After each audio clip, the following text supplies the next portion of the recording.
everybody, welcome back to another episode of Stay Healthy, Waste Less. My name is Allison and I am a garden nutrition educator with Leah's Pantry.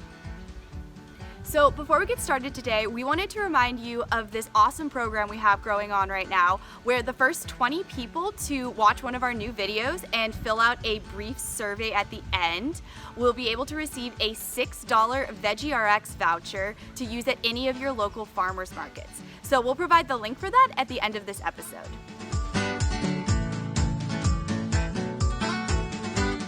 Okay, so let's get started. Today's theme is compost. So a lot of our lessons before have talked about different ways that you can reduce food waste. So today we're going to talk about things that you can compost around your house. So composting is taking some animal-based foods as well as plant scraps and recycling them down into a useful fertilizer.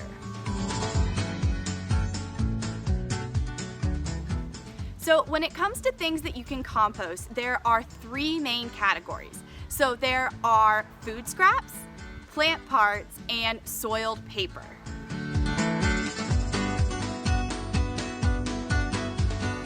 So for food scraps that you can compost, those include things such as bread, fruits and vegetables, eggshells, and coffee grounds.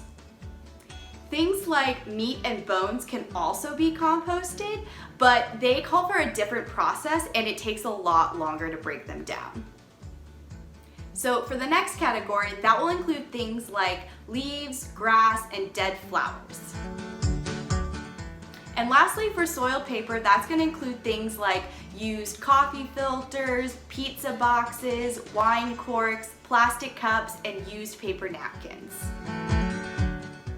And here are some things I'm going to list for you that you should never put in your compost pile because they won't break down. So that's going to be stuff like palm fronds, plastic bags, styrofoam, plywood, anything metal. Here is a list to look at for some more examples of what to compost and what not to compost. So some of you might be fortunate enough to have an area in your backyard where you can build your own compost pile. So I'm going to use this one today as an example to show you what you can put into your own compost pile at home. So here is a plate of food scraps that are perfectly fine to compost. So there is spinach, some rotten raspberries, coffee grounds, and some used tea bags.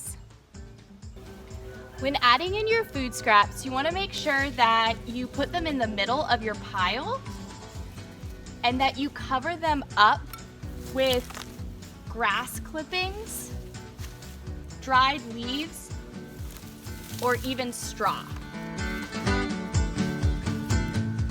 It's very important to cover up any food scraps that you put in your compost pile because that way it'll keep down any odor that might happen and keep away pests like mice.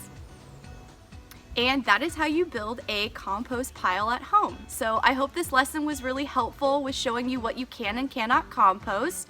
Thank you for watching. Please don't forget to fill out our survey so you can collect your VeggieRx voucher. And until next time, everybody, stay healthy and waste less.